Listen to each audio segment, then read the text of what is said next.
Halo semuanya, berjumpa lagi dengan saya di channel saya Desa Ristia. Pada kesempatan kali ini kita akan membahas notasi sigma. Ada yang sudah belajar? Oke, kita langsung saja ya.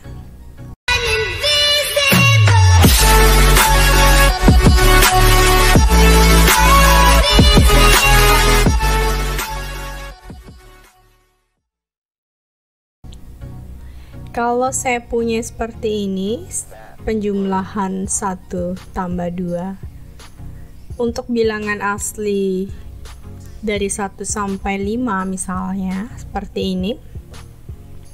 ini bisa kita tulis ke dalam notasi sigma.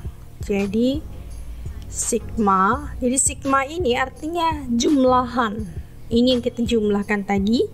Saya misalnya menggunakan K sama dengan 1. Jadi K sama dengan 1 ini artinya kita mulai dari nilai K sama dengan 1. Kemudian di atas ini saya menulis 5, artinya berhenti untuk nilai K sama dengan 5. Kemudian di sini saya menuliskan K.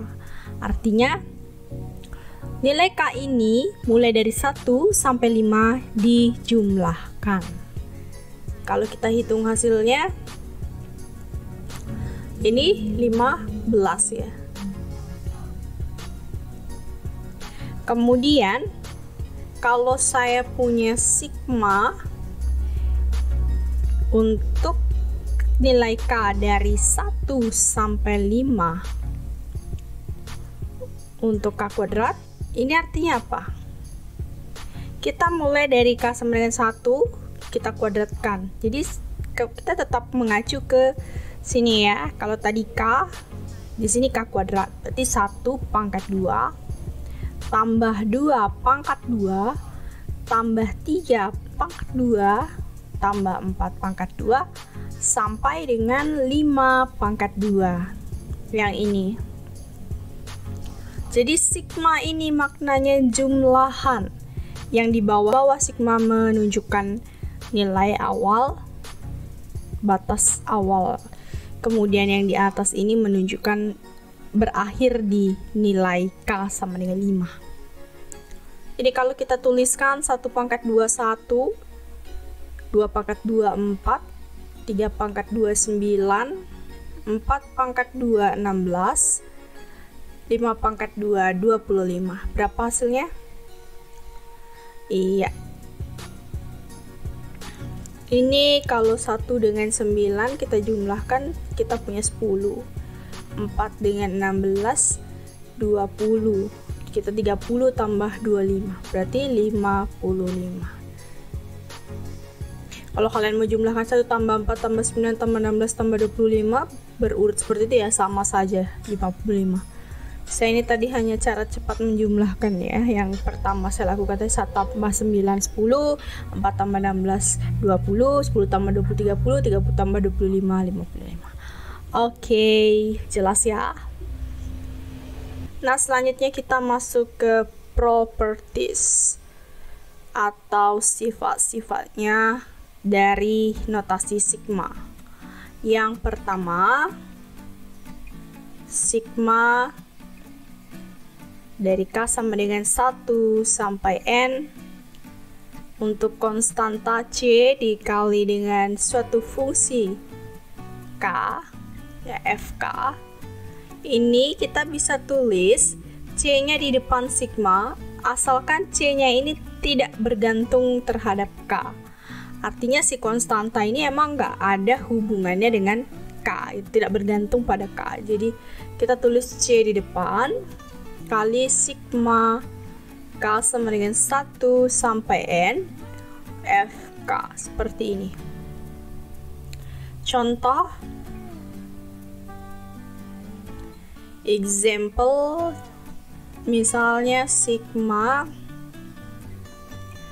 J sama dengan 1 sampai 5 untuk X kuadrat J.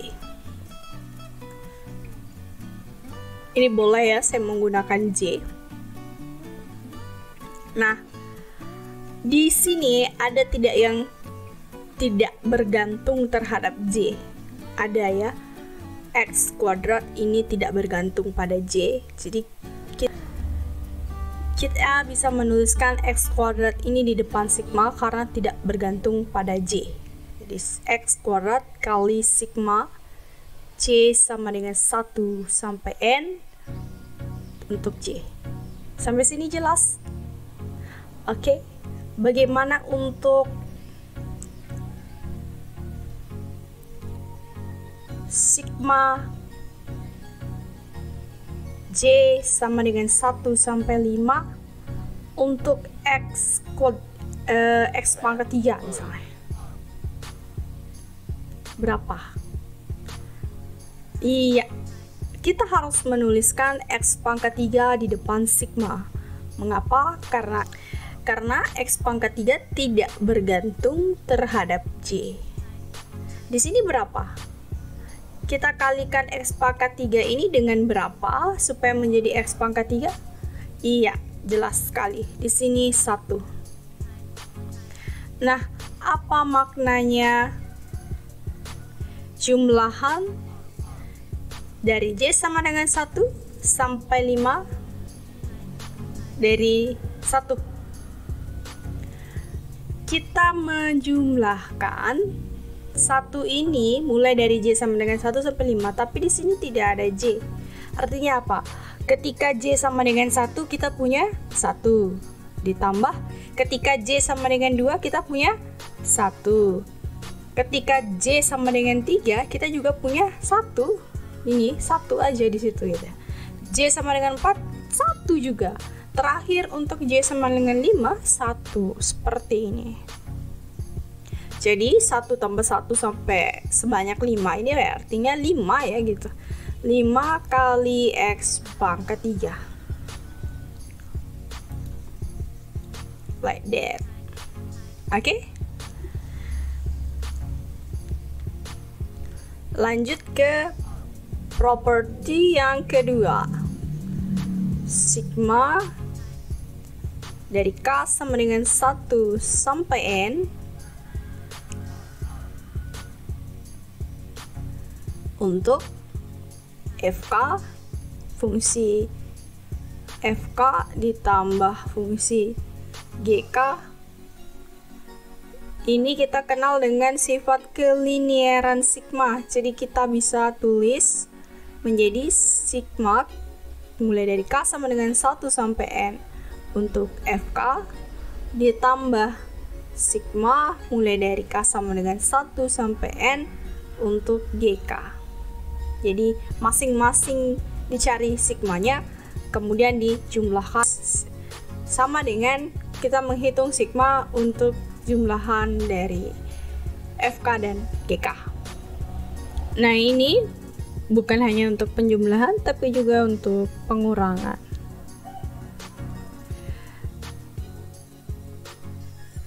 Kita masuk ke rumus-rumus khusus untuk notasi sigma.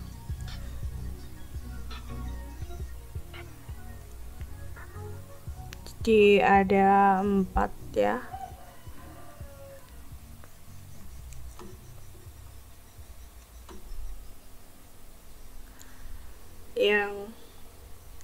Yang pertama untuk sigma dari K sama dengan 1 sampai N untuk K. Ini artinya mulai dari 1 ya ditambah 2 tambah 3 tambah dan seterusnya sampai dengan ditambah N. Jadi berakhir di N. K sama dengan N mulai dari K sama dengan 1. Yang kedua, jumlahan dari K sama dengan 1 sampai N untuk K kuadrat berarti 1 pangkat 2 ditambah 2 pangkat 2 ditambah 3 pangkat 2 ditambah dan seterusnya sampai terakhir dengan K kita ganti dengan N pangkat 2. Yang ketiga, jumlahan dari K sama dengan 1 sampai N untuk K pangkat 3 sama dengan 1 pangkat 3 ditambah 2 pangkat 3 ditambah 3 pangkat 3 ditambah dan seterusnya sampai dengan N pangkat 3.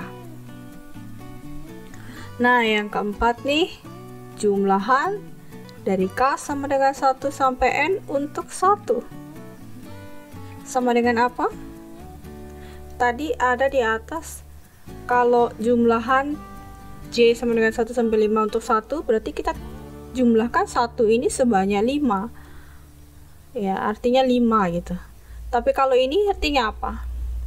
1 untuk K sama dengan 1, 1. Untuk K sama dengan 2, 1. Untuk K sama dengan 3, 1 juga, dan seterusnya sampai dengan K sama dengan N itu juga 1. Berapa banyak? Sebanyak N.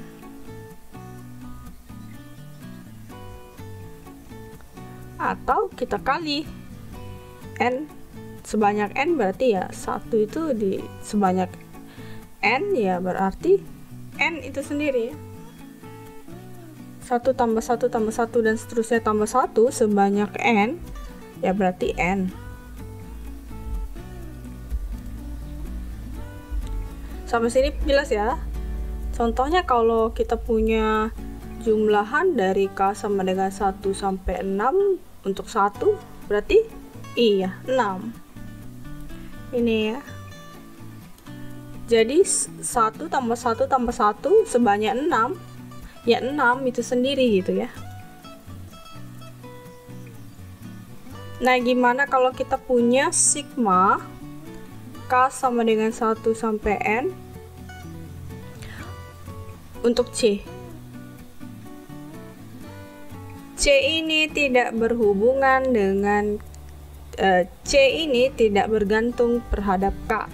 Kita tulis C di depan dikali dengan sigma K sama dengan 1, dari K sama dengan 1 sampai N untuk 1 ya. C kali 1 kan C. Berarti apa? C kali ini sigma dari K sama dengan 1 sampai N untuk 1? Iya, N. Jadi C kali N gitu. Nah, kembali lagi ke atas, untuk yang nomor 1 ini sama dengan N kali N tambah 1 per 2. Untuk pembuktian rumus nomor 1, 2, dan 3 ini sudah saya bahas di video saya yang lain. Silahkan teman-teman boleh lihat kembali. Untuk yang ini sama dengan N dikali N tambah 1 dikali 2N tambah 1 per 6. Ini N dikali N tambah 1 per 2 pangkat 2. Oke, ada 4 rumus ini ya. Sekarang kita masuk ke contoh yang lain. Misalnya sigma dari K sama dengan 1 sampai 10 untuk K dalam kurung K tambah 1.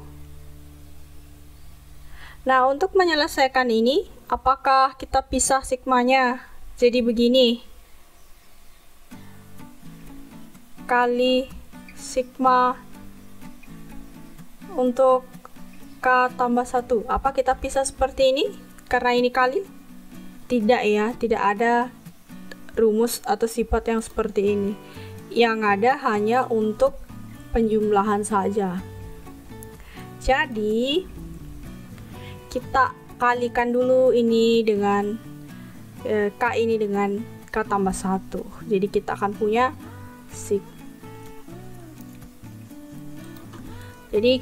punya sigma dari K sama dengan 1 sampai N dalam kurung K dikali K, K kuadrat, K dikali 1, K, seperti ini.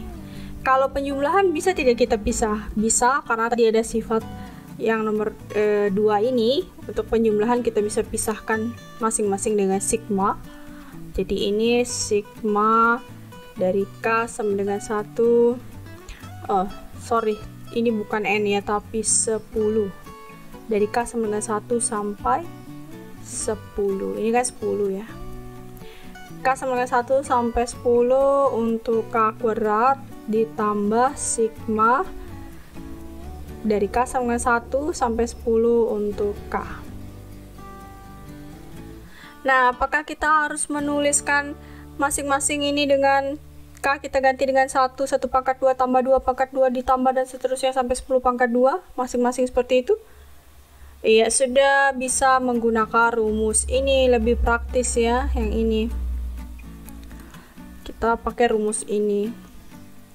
Jadi sama dengan rumusnya adalah N. N-nya 10 ya, jadi rumusnya itu N kali N tambah 1 kali 2N tambah 1 dibagi 6. N-nya 10 nih, berarti 10 kali 10 tambah 1 11, 2 kali 10 20, tambah 1 21 per 6. Ditambah, nah yang ini juga kita pakai rumus nih, rumusnya tadi untuk K ini N dikali N tambah 1 per 2. Oke, berarti kita punya N nya 10 kali 10 tambah 1 11 per 2. Ini sama dengan, kita hitung ini, kita kali 2310 per 6 ditambah 110 per 2 ya, 110 ya, sama dengan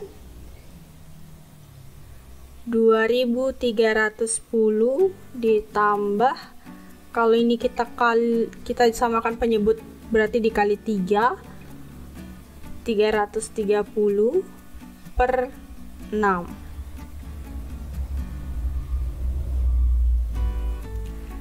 menjadi 2640 per 6 sama dengan 440. Itu ya. Gimana teman-teman? Gampang kan notasi sigma? Gimana? Gampang kan notasi sigma? Nah, kalau kalian suka dengan video ini, jangan lupa klik like, komen di kolom komentar, subscribe channel YouTube saya Desa Ristia, nyalakan lonceng notifikasinya, dan share video ini. Terima kasih. Sampai ketemu di video berikutnya. Bye-bye.